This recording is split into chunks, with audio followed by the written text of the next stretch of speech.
no ar o FMT.Ciência, um programa para você aprender mais sobre pesquisa, tecnologia, informação científica e a importância do saber popular. Hoje, no quadro Conversa com o Pesquisador, vamos conhecer o professor doutor André Luiz Ribeiro Lacerda, do Departamento de Sociologia da UFMT. Ele desenvolve pesquisas voltadas ao estudo sobre o casamento hipogâmico. Ficou curioso? Então vamos lá! Meu nome é André Luiz Ribeiro Lacerda, eu sou professor do Departamento de Sociologia e Ciência Política e sou coordenador do CLIC. CLIC é um conceito da área da psicologia e da sociologia matemática, que significa quando os indivíduos interagem e formam grupos por interesse, né? O conceito de clique é, digamos assim, o bisavô do conceito de redes sociais, né? Então aqui é um núcleo de pesquisa. Basicamente, nosso interesse é trabalhar com metodologias quantitativas e o que a gente chama de abordagens biosociais do comportamento humano, né? Minha formação, fiz graduação, mestrado, doutorado em Sociologia e estágio pós-doutoral na área da psicobiologia, né? Nós temos trabalhado ultimamente com o que a gente chama de casamentos hipogâmicos.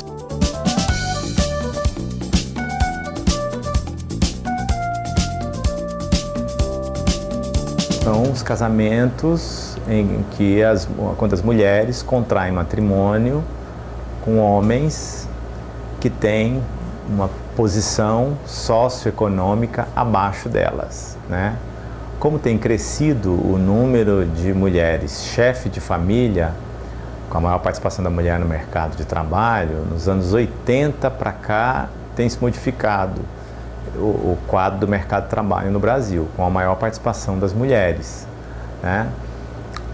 Então tem crescido o número de mulheres que são chefes de família, né? O caso em que uma mulher é chefe de família e ela é casada, pode ser um casamento que foi originalmente hipogâmico, né? Hipo, que significa exatamente isso, ela tem uma posição superior a ele economicamente falando. Homogâmico é quando é a mesma, tem posições equivalentes. E hipergâmico é quando ele tem uma posição socioeconômica, né, superior à dela, né? Então, quando a mulher é chefe de família, isso pode ter sido um resultado de um casamento que foi originalmente hipogâmico, né? Ou pode ser resultado de um casamento que foi homogâmico ou hipergâmico e que a mulher, ao longo dos anos, conquista uma melhor posição socioeconômica.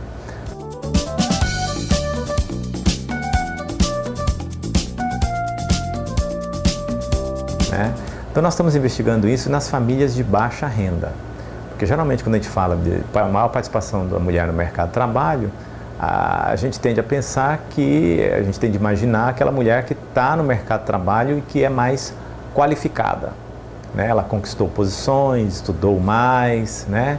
Porque elas vêm adiando o matrimônio para se qualificar, né? Só que nós estamos investigando nas famílias de baixa renda, né?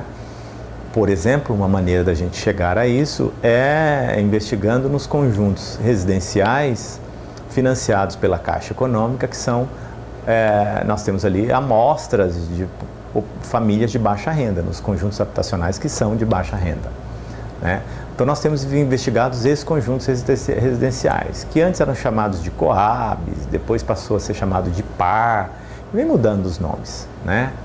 Mas aí nós estamos investigando em alguns lugares, mapeando em alguns lugares em Cuiabá, né? Essas mulheres, comparando as famílias monoparentais, ou seja, família em que tem um dos pais, no caso, geralmente, na grande maioria das vezes, é a mãe, né? Com as famílias biparentais, que as famílias em que tem os dois pais. Então você tem a família biparental, em que a chefia, em que a mãe é chefe, em que ambos são chefe e em que o homem é chefe, o pai é chefe de família, né? A nossa ideia, a partir da psicologia evolucionista, é que você tem diferenciações aí, né? Porque a gente parte do pressuposto que o homem e a mulher, eles são diferentes comportamentalmente falando, né? É um resultado da biologia deles, que é diferente. O fato da biologia deles ser diferente desemboca em algumas coisas diferentes do ponto de vista comportamental, né? Então é com isso que a gente tem trabalhado. Eu trabalhei no pós-doutorado já com essa ideia de formular uma agenda de pesquisa para essa relação, né, sobre hipogamia, trabalhando com alguns indicadores socioeconômicos ou biosociais da hipogamia, né? Porque na psicologia evolucionista a gente trabalha com alguns conceitos, como por exemplo, né, o mercado de casamento, como é que o mercado de casamento,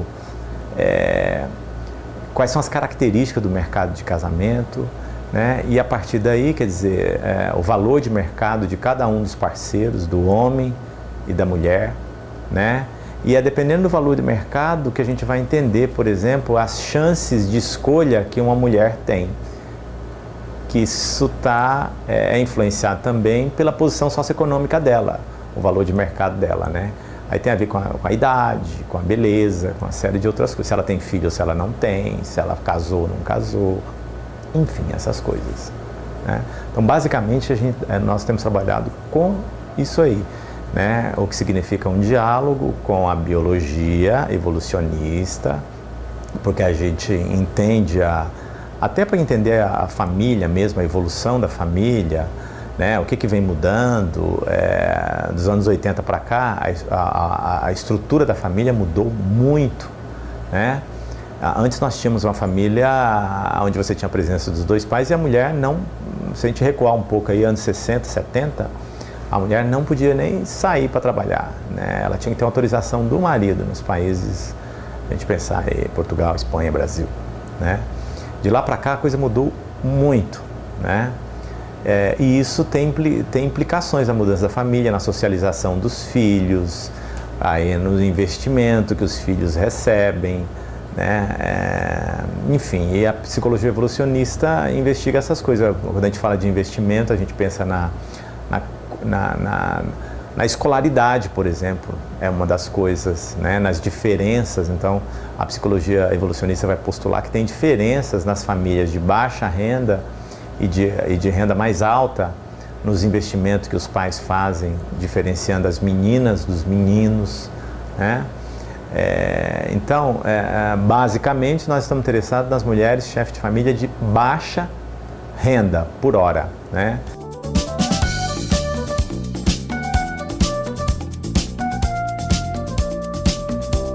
Mais tarde, como a gente trabalha com amostras, né, e nos conjuntos residenciais a gente tem trabalhado com algumas amostras. É difícil esse trabalho porque a gente tem que ter bolsistas, tem que ter mais gente para fazer a pesquisa empírica, para fazer as entrevistas e depois para analisar esses dados, né? E como tem muito conjunto residencial em Cuiabá, a nossa preferência pelos conjuntos residenciais mais recente, porque aquela amostra original, que é selecionada a partir dos critérios da Caixa, ela tende a se desconfigurar com o tempo. As pessoas tendem a vender o seu imóvel, então isso vai desconfigurando e vai transformando esses conjuntos não em amostras que são representativas daqueles critérios socioeconômicos defendidos pela Caixa Econômica como critérios fundamentais, né, importantes para selecionar os moradores. Então, basicamente é isso. O FMT Ciência de hoje fica por aqui, mas volta amanhã. Até mais!